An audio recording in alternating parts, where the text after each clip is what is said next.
그리스도의 풍성하신 은혜와 사랑이 늘 함께 하시기를 바랍니다. 오늘 이 아침에는 마태복음 제12장 22절로 37절까지의 말씀, 생명의 삶 큐티 2월 10일자 말씀입니다. 그때에 귀신 들려 눈 멀고 말 못하는 사람을 데리고 왔거늘 예수께서 고쳐주심에 그 말 못하는 사람이 말하며 보게 된지라. 무리가 다 놀라 이르되 이는 다윗의 자손이 아니냐. 바리새인들은 듣고 이르되 이가 귀신의 왕 바알세불 힘입지 않고는 귀신을 쫓아내지 못하리라 하거늘. 먼저 24절까지 말씀을 보면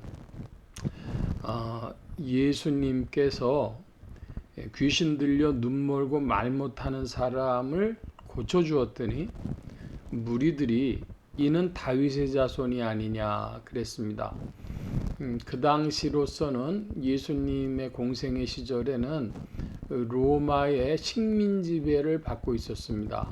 그런데 다윗 혹은 다윗의 자손을 거론하는 것은 무엇이냐?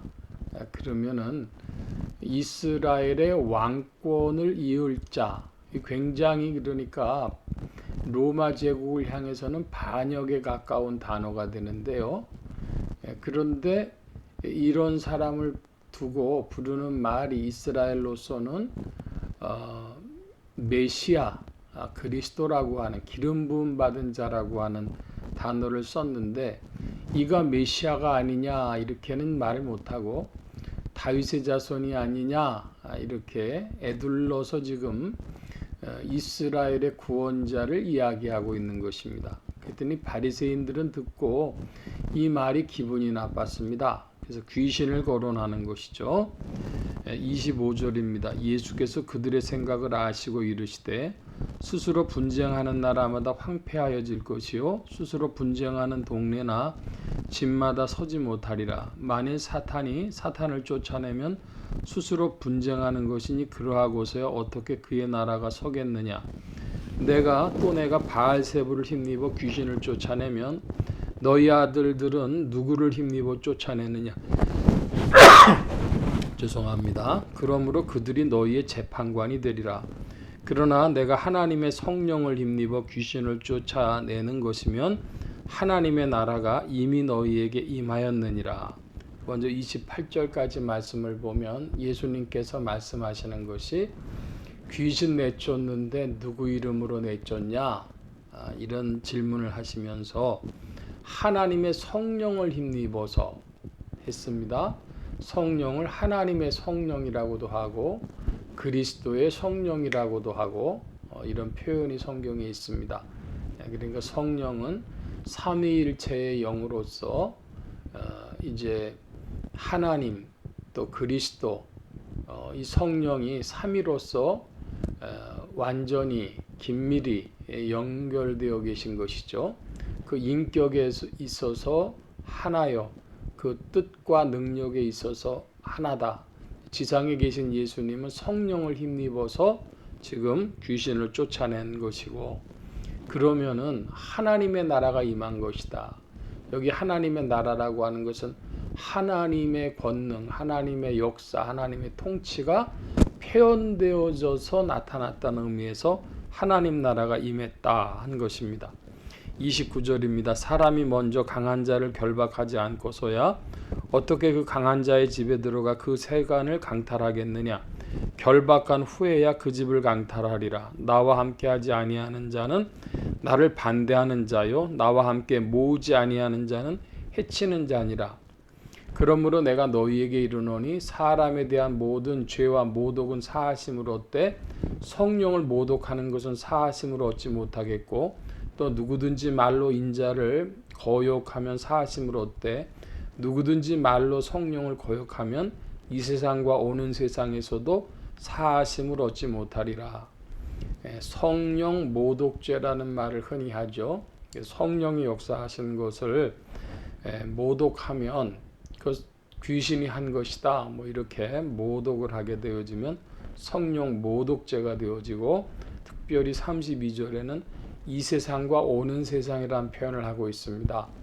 이 세상과 오는 세상 혹은 금생과 내생 이렇게 표현하고 있는데, 그래서 오늘 이 세상만 아는 사람들이 있고 또 오는 세상이 끝없이 연결된다고 하는데, 우리 신앙, 복음 신앙, 기독교 신앙은 금생과 내생 딱 두 가지로만 이해를 합니다.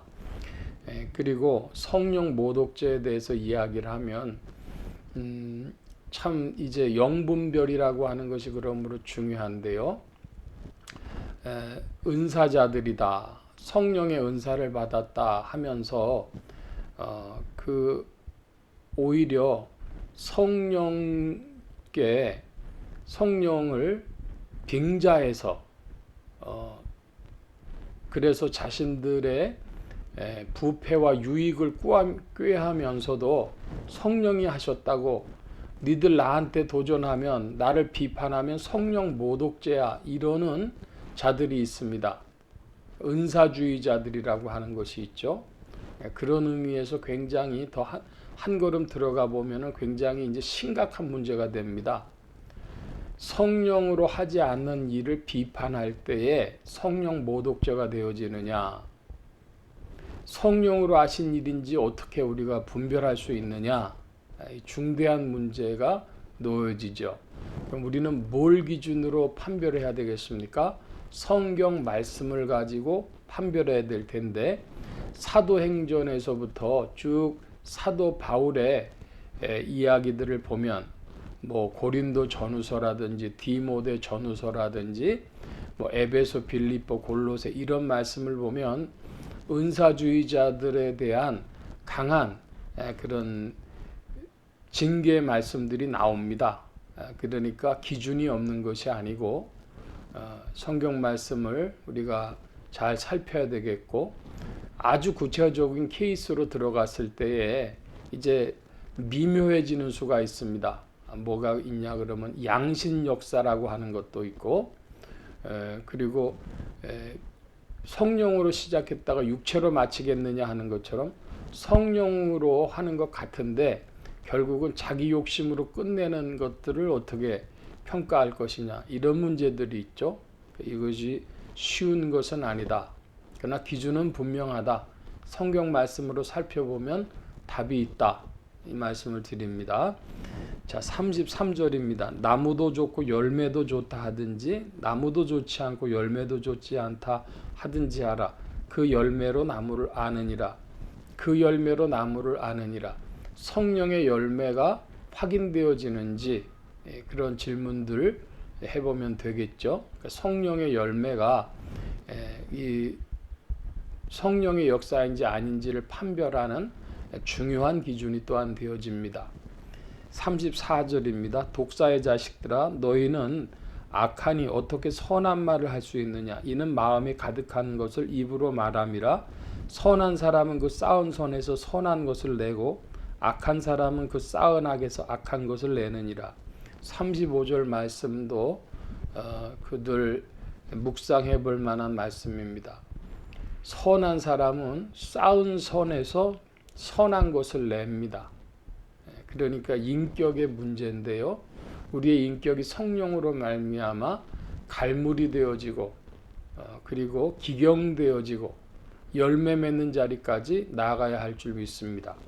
36절입니다. 내가 너희에게 이르노니 사람이 무슨 무익한 말을 하든지 심판날에 이에 대하여 신문을 받으리니 네 말로 의롭다함을 받고 네 말로 정죄함을 받으리라. 심판날에 신문을 받는다.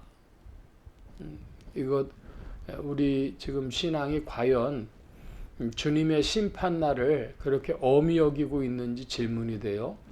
교회 다니면 예수 믿었다 하면 그러면 그냥 심판 때는 패스라고 생각하는 것 아닌지 모르겠습니다. 그런데 그 심판 때에서는 말 한마디까지도 신문을 받는다. 이렇게 이야기를 합니다. 말할 때에 그 톤도 중요하죠. 제가 최근에 어떤 법정에 이제 중개가 되는 걸 봤습니다.